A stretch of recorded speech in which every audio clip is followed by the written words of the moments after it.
호세아서에 이런 말씀이 있습니다. 6장 3절 말씀입니다. 그러므로 우리가 여호와를 알자, 힘써 여호와를 알자. 그의 나타나심은 새벽빛같이 어김없나니 비와 같이 땅을 적시는 늦은 비와 같이 우리에게 임하시니라 하니라. 여러분, 진짜 하나님을 바로 모시고 살아가는 사람들의 특징이 무엇인지 아십니까? 행복입니다.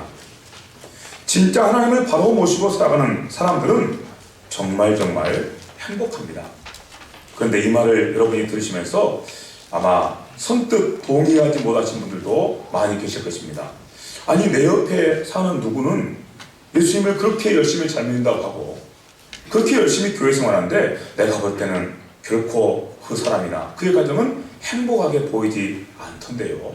여러분, 이런 반문을 하시고 싶으신 분들이 계실지 모르겠습니다.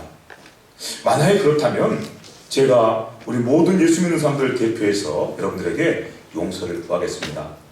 왜냐하면 그와 같은 모습은 결코 하나님께서 기뻐하시고 원하시고 바라시는 예수 믿는 사람들의 참된 모습이 아니기 때문입니다. 우리의 연약함 때문에, 우리의 부족함 때문에 여러분들 앞에 그런 행복한 모습을 보여드리지 못해서 죄송합니다. 여러분, 그렇지만 이 사실 한 가지는 다시 한번 여러분이 꼭 기억하시고 알아두시기 바랍니다. 예수님을 바로 믿고 그리고 하나님을 자기 하나님으로 바르게 섬기는 사람들의 가장 큰 특징은 행복입니다. 왜냐하면 그들이 섬기는 하나님을 통해 하나님의 사랑이 무엇인지 알고 그리고 그 사랑을 간직하고 그렇게 서로 사랑하면서 살아가기 때문입니다. 그러므로 그 자리에 반드시 행복의 열매가 맺어질 수밖에 없는 것입니다. 사람은 누구나 정말 행복하기를 원합니다. 그래서 얼마나 행복하기를 원하면서 이런 일 저런 일에 수고하고 힘을 많이 썼는지 모릅니다. 사람들이 왜 그렇게 열심히 좋은 직장을 가지기 위해서 애를 쓸까요? 좋은 직장을 갖게 되면 행복할 것이라고 기대하기 때문입니다. 또 사람들은 또 자아를 성취하기 위해서 고상한 취미들을 갖고 이렇게 살아갑니다. 왜 그렇게 열심히 취미생활을 할까요? 취미생활하면 자기가 더 넉넉해지고 부유해지고 행복해진다고 생각하기 때문에 그렇습니다. 사람들이 지식을 구하는 것도 건강을 구하는 것도 아니면은 또 다른 그런 어떤 것들을 구하는 그 모든 것 가운데 그 마음의 소원을 가만히 살펴보면 행복해지기 위해서 그렇게 애를 씁니다. 이것도 하고 저것도 하고 이것도 구하고 저것도 구하고 살아가는 것입니다. 그런데 사람들이 한 가지 잊어버린 것이 있습니다. 잘 모르고 있는 것이 있습니다. 행복은 그런 것들을 구해서 얻는 자리에 있지 않다는 것입니다. 행복은 다른 데 있는 것이 아니고 사람들이 함께 맺고 살아가는 관계 속에 있는 것입니다. 사람들이 올바른 관계를 맺고 살아가면 바로 그 자리에 행복이 있는 것입니다. 행복은 고상한 취미생활하는 자리에 있는 것도 아니고요. 많은 지식을 얻거나 혹시는 자기의 이름을 세상 가운데 드높이는 자리에 있는 것도 아니고요. 행복은 바로 사람들이 함께 모여 살아가면서 그 관계를 올바르게 맺고 그 관계를 풍성히 맺고 살아가는 바로 거기에 우리가 기대하고 찾는 행복이 있다는 말씀인 것입니다. 생각해 보시기 바랍니다. 어떤 사람이 너무너무 건강합니다. 한 번도 감기로 걸려본 적이 없습니다. 그래서 이 사람은 얼마나 참 자기의 건강을 자랑하면서 살아가는지 모릅니다. 그런데 그가 함께 맺고 사는 가족들이 서로 원수처럼 지내고 있다면 그 사람이 행복할까요? 결코 행복할 수 없는 것입니다. 대답은 너무나 간단한 것입니다. 어떤 사람이 직장 생활에서 정말 뛰어난 능력을 발휘합니다. 그래서 얼마나 이렇게 승승장구 이렇게 잘 이렇게 나가는지 모릅니다. 그런데 그가 그렇게 직장 생활을 하는 가운데 직장 생활 속에서 함께 일하는 동료들과 덜 불화해서 직장에만 가면 서로 다투고 싸우고 속이 상해서 집에 돌아온다면 그의 직장 생활 아무리 잘 나간다 할지라도 행복할 수가 없는 것이죠. 아무리 높은 지식, 아무리 높은 자리, 아무리 그렇게 많은 소유를 가지고 있다 할지라도 행복할 수 없는 이유가 바로 여기 있는 것입니다. 여러분 기억합시다. 행복은 다른 데 있는 것이 아닙니다. 사람들이 올바른 관계를 맺고 그렇게 함께 더불어서 살아가는 그 자리에 행복이 있는 것입니다. 우리는 가끔 우리 마음을 한없이 넉넉하게 하고 따뜻하게 해주는 그런 사진이나 그림을 만날 때가 있습니다. 여러분 혹시 그런 그림을 만나보신 적 있으신지요? 이 그림은 결코 뭐 특별하지도 않습니다. 무슨 화려하지도 않습니다. 이 그림은 무슨 지금까지 한 번도 사람들 눈앞에 나타내 보인 적이 없는 그런 놀라운 자연 풍경을 그린 그런 그림이나 사진도 아닙니다. 이 그림은 그냥 평범한 그림입니다. 그런데 그 그림을 보고 있으면 얼마나 우리를 이렇게 행복하게 하고 얼마나 우리를 부욕해 하고 얼마나 우리를 넉넉하게 해버립니다. 그래서 그 그림을 보고 있으면 계속해서 보고 싶고 보고 나서도 마음속에 잔잔한 감동이 계속 이어집니다. 여러분들은 어떤 그림에서 그런 행복을 발견하셨는지요? 저는 개인적으로 그런 그림을 소개해 드린다면 그 그림은 바로 어떤 노부부가 평생 동안 함께 이렇게 살아온 노부부가 노년에 정말 서로를 이렇게 아끼고 사랑하고 그렇게 서로를 위하는 그런 마음을 간직한 그런 노부부가 이렇게 어느 곳을 걸어가는데 뒷모습을 이렇게 딱 찍은 그런 사진입니다. 뒷모습을 그린 그런 그림을 볼 때 그런 느낌을 받습니다. 야, 참 행복하다. 얼마나 참 넉넉해지고 풍성해지고 그리고 마음이 이렇게 따뜻해지는지 모릅니다. 그런 모습은 얼마나 우리를 행복하게 하는지 모릅니다. 왜 그럴까요? 왜냐하면 바로 그 두 분의 관계 속에서 우리는 행복을 발견하기 때문입니다. 우리가 이렇게 구하고 찾는 그 행복을 다른 데서가 아니라 그 두 분이 걸어가는 그 뒷모습 속에서 그 관계 속에서 발견하기 때문에 그렇습니다. 다시 한번 말씀드립니다. 행복은 다른 데 있지 않습니다. 아름다운 관계, 아름다운 동행, 그리고 함께 더불어 그렇게 올바른 관계를 맺고 사는 바로 그 자리에 행복이 있는 것입니다. 또 여러분 니마 그 강을 건너지 마오 라는 그런 영화 보셨는지 모르겠습니다. 그 영화가 특별한 아무것도 없습니다. 그냥 노부부인데 평생 동안 한 번도 살아가면서 다투신 적이 없다고 그러시더라고요. 참 그러기도 힘든데 근데 그렇게 한 번도 평생 살아가면서 다툰 적이 없는 노부부가 노년 이제 죽음을 바로 앞에 두고 때 그때 함께 같이 이렇게 살아가는 그 삶의 모습을 다큐멘터리식으로 이렇게 잔잔하게 이렇게 그린 영화입니다. 그냥 살아가는데 어떻게 살아가는지 그 과정을 이렇게 사진을 찍어가지고 그걸 모아뒀다가 나중에 영화로 만든 그런 영화지요. 이 영화가 개봉되고 한 500만 명 정도 되는 우리나라 국민들이 그 영화를 봤다고 합니다. 저는 극장에 가서는 보지는 못했는데 근데 이 영화를 보는 그 극장 안에 여기저기서 훌쩍이는 그런 눈물 소리가 그렇게 늘 있었다고 해요. 왜냐하면 우리가 구하고 찾는 행복을 거기서 발견하기 때문입니다. 어떻게 저렇게 행복할 수 있을까? 그렇게 서로 올바른 관계를 맺고 사랑하며 사는 모습 속에서 우리가 그렇게 간절히 구하고 찾는 그 행복을 거기서 발견하기 때문입니다. 그래서 나도 저렇게 행복한 삶을 살았으면 좋겠다. 이런 마음이 있는 것이죠. 그러니까 그런 영화를 보면서 감동이 밀려오고 그런 감동 때문에 그렇게 눈물을 흘리고 그리고 극장문을 나서면서 다짐하게 되는 것입니다. 나도 저렇게 행복한 삶을 살아야지 이런 마음을 안고 나오는 것이죠.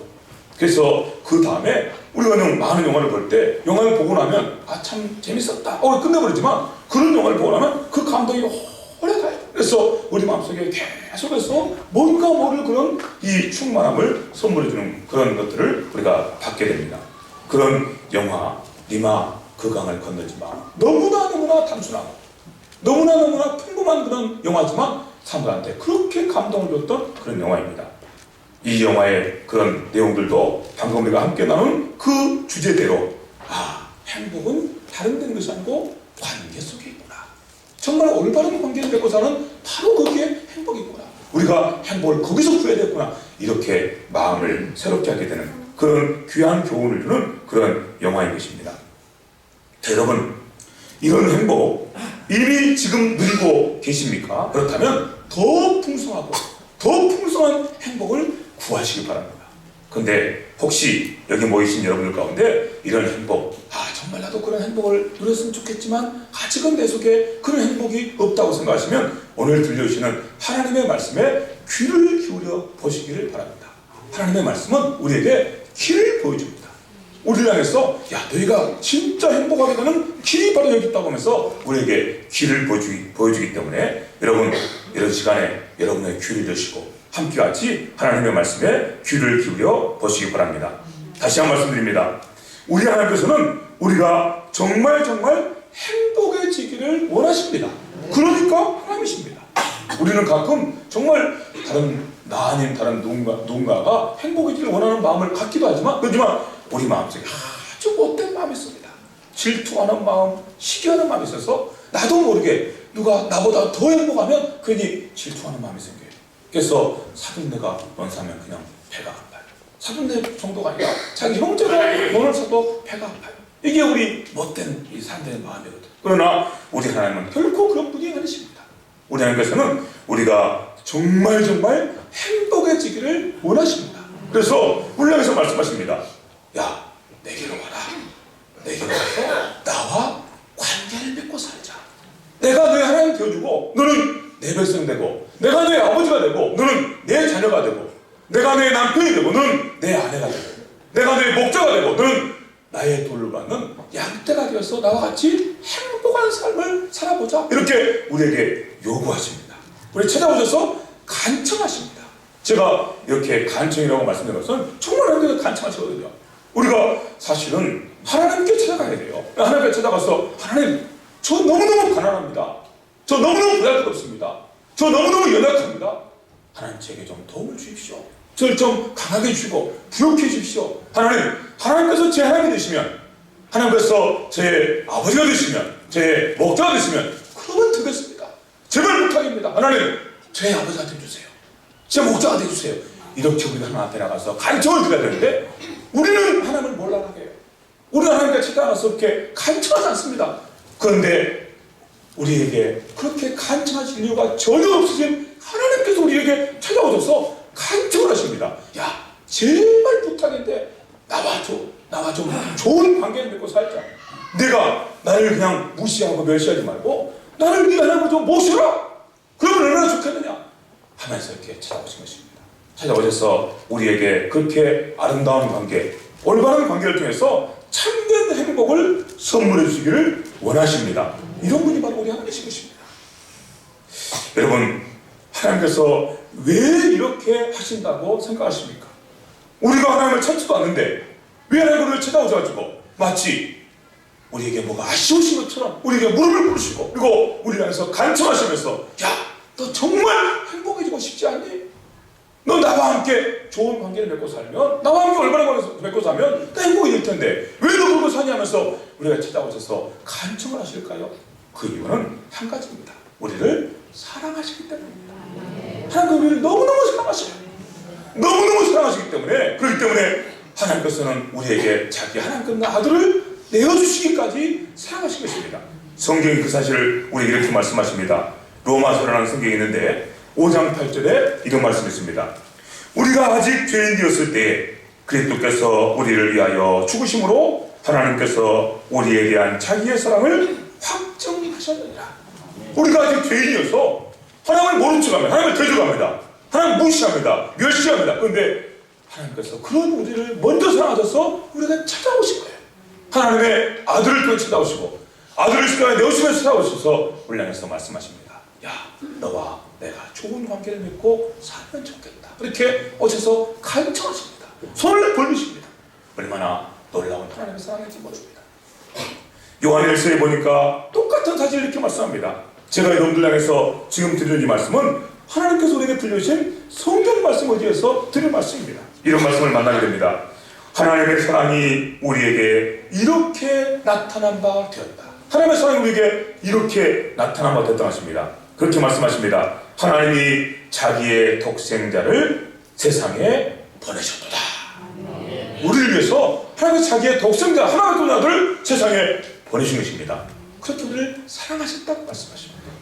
또 이렇게 말씀합니다. 사랑은 여기에 있으니 우리가 하나님을 사랑한 것이 아니요 하나님이 우리를 사랑하사 우리 죄를 속하기 위하여 화목제물로 그 아들을 보내셨음이니라.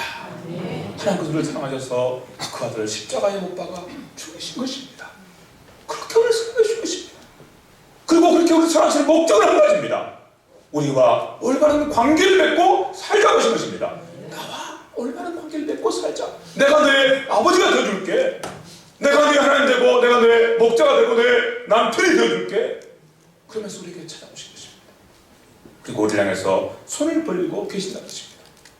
그리고 우리를 향해서 이제 이렇게 말씀하십니다. 사랑하는 자들아, 그러므로 하나님께서 이같이 우리를 사랑하셨은즉 우리도 서로 사랑하고 우리도 그런 하나님을 사랑하는 것이 마땅하지 아니하냐? 하나님께서 우리를 먼저 이렇게 사랑하셨으니 우리가 하나님을 사랑하고 또한 우리도 그렇게 그 사랑을 안고 서로 사랑하는 것이 마땅하지 아니하냐고 말씀하고 계십니다. 오늘 이 복된 말씀을 함께 들으시는 여러분 가운데 거룩한 결단이 일어날 수 있게 되기를 간절히 바랍니다. 그래, 정말 하나님께서 이렇게 나를 사랑하신 것이 분명하다면 정말 하나님께서 사랑하시는 그 사랑을 한번 알아봤으면 좋겠다. 정말 알아보고 싶다고 하는 그런 마음의 소원이 여러분 속에 일어나게 되기를 간절히 바랍니다. 오늘 우리가 함께 읽은 성경 말씀 속에 이런 말씀이 있었습니다. 그러므로 우리가 여호와를 알자. 힘써 여호와를 알자. 그분께서 무슨 일을 하셨는지를 생각하고 그분을 알아보자는 것입니다. 그분을 알아보자고 그렇게 말씀합니다. 여러분 속에 이런 귀한 마음의 소원이 함께 할 수 있게 되기를 진심으로 간절히 바랍니다. 하나님 알아보고 싶은 마음이 일어나기를 바랍니다. 하나님께서 어떻게 사랑하셨는지 그 사랑을 알고 싶고 하나님께서 우리 하나님 가운데 함께 계실 때 도대체 그 속에서 무슨 일이 일어나는지 그것을 알아보고 싶은 마음이 일어날 수 있게 되기를 바랍니다. 믿음 생활은 그렇게 시작이 되는 것입니다. 알고 싶어요. 도대체 뭔지 모르겠지만 알고 싶습니다 하는 이런 마음 함께 간직하고 나아가게 되기를 진심으로 간절히 바랍니다. 사람들은 생각합니다. 하나님께서 자기 하나밖에 없는 아들을 우리를 위해서 내주셨다고? 그렇게 사는 아들을 나 같은 죄를 위해서 내주셨다고? 말도 안 돼. 무슨 그런 일이 있을 수 있어? 이렇게 사람들은 생각합니다. 정말 말도 안 됩니다. 어떻게 그런 일이 있을 수 있습니까? 왜 하나님께서 우리를 그렇게 사랑하십니까? 아무 이유 없이 왜 우리를 향해서 이렇게 손을 내미시고 우리를 향해서 간청하십니까? 말도 안 됩니다. 사람들 속에 있을 수 없는 일입니다. 그런데 실제로 이렇게 일어난 것입니다. 그런 일이 일어났단 말이에요. 그런 일이 일어났습니다. 그러므로 알아보고 싶은 것입니다. 도대체 무슨 일이 일어난 거지? 알아보고 싶은 것입니다. 여호와를 알자. 힘써 여호와를 알자. 우리 하나님께서 우리를 찾아오신 일이 얼마나 놀라운 일인가를 말씀하는 말씀을 들어보시기 바랍니다. 하나님의 나타나심은 새벽빛같이 어김없나요? 하나님께서 우리를 찾아오신 일, 하나님 우리에게 사랑을 선물해 주신 일은 새벽빛같이 어김이 없다고 말씀합니다. 여러분, 아침에 해가 떠오른 것을 세상 가운데 그 누가 막을 수 있겠습니까? 해가 떠오르면 누가 막을 수 있겠습니까? 새벽에 새벽빛이 이렇게 비추오면서 온 산을 이렇게 밝게 하는 그 일을 누가 막을 수 있겠습니까? 아무도 막을 수 없습니다. 하나님께서 우리를 찾아오신 일도 마찬가지라고 말씀하십니다.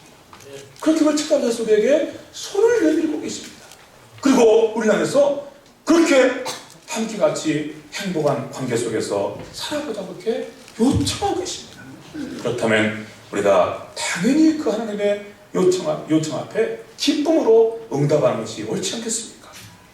그분께서 사랑으로 다가오셔서 우리에게 사랑을 보이시면서 함께 사랑하자고 말씀하십니다. 그러면 당연히 그분의 사랑에 응답해서 우리도 그분을 사랑하며 사는 것이 마땅하지 않겠습니까?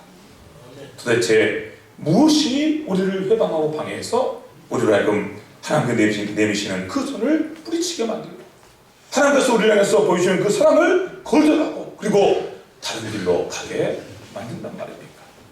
주께서 하시는 이 복된 말씀 함께 헤아려 들으시면서 이제 여러분 주께서 내리시는 그 손을 기쁨으로 받아들이시고 그리고 함께 손잡고 아름다운 동행 하나님과 함께 동행하는 복된 삶을 살아가시기를 간절히 바랍니다. 평생 함께 살아온 노부부가 그렇게 두 분이 손잡고 그리고 오손도손 사랑을 나누며 또 귀한 말들을 서로 나누며 걸어가는 뒷모습이 그렇게 아름답고 그렇게 행복해서 우리가 그 모습만 보면 우리 마음속에 감동이 일어난다면 우리는 감동이란다면. 그래서 나도 저런 행복을 누리고 싶다. 내 마지막의 삶도 저랬으면 좋겠다. 이런 마음이 일어난다면 여러분, 천지의 주인이신 하나님을, 여러분의 하나님을 모시고 그분과 함께 손잡고 그분과 함께 동행하는 그 삶 속에 얼마나 놀라운 일이 있겠습니까? 사람들이 서로 아름다운 관계를 맺고 살아가는 그 자리에 그렇게 행복이 충만하다면 가족이 서로 다투는 것이 아니라 함께 같이 오손도손 모여서 함께 행복하게 살아가는 거기에 행복이 이렇게 꽃이 피고 열매 맺는 모습이 이렇게 풍성하다면 여러분, 하나님을 모시고 그분과 함께 살아가는 삶의 자리에 얼마나 놀라운 것들이 기대가 되겠습니까? 주께서 하시는 이 복된 호소를, 주께서 하시는 이 복된 간청을 결코 예면하지 마시고 함께 같이 이 복된 길로 걸어가는 우리 모두가 될 수 있기를 진심으로 간절히 바랍니다. 하나님께서 우리를 사랑하십니다. 우리에게 찾아오셔서 말씀하십니다. 내가 나를 알고 그리고 나와 함께 같이 서로 사랑하자, 이렇게 말씀하십니다. 내가 너에게 원하는 것은 아무것도 없다고 말씀하십니다. 제사 원하지 않는다. 번제 원하지 않는다 말씀하십니다. 오직 내가 너에게 원하는 것은 한 가지뿐이라고 말씀합니다. 나와 같이 서로 사랑하며 살자. 이것을 원하시는 것입니다. 나를 좀 알아주라. 내 마음을 좀 알아주라. 그래서 나와 함께 같이 손잡고 아름답게 동행하면서 그렇게 살아보자. 이것이 하나님께서 원하신 것입니다.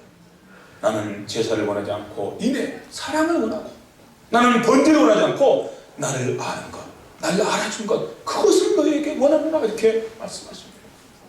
주께서 하시는 이 간절한 호소가 우리 마음에 부딪혀오지 않으십니까? 그렇다면 이제 여러분, 교회에 출석하시는 일에 마음에 결단하시고 시작을 해보시기 바랍니다. 교회 출석부터 시작입니다. 교회를 출석하시면서 여러분, 하나하나 알아가시는 그런 귀한 복을 누리시기를 바랍니다.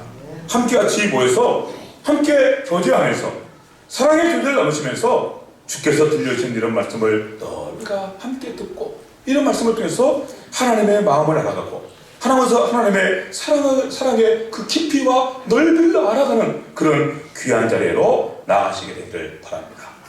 잘 모르시겠거든? 잘 모르겠는데 그냥 한번 시작해보자, 이렇게 시작하면 됩니다. 시작은 그렇게 시작할지 모르지만 그 나중에는 얼마나 놀라운 것들이 우리를 기다리고 있는지 모릅니다. 여러분 속에 거룩한 믿음의 결단이 함께 일어나게 되기를 간절히 바랍니다.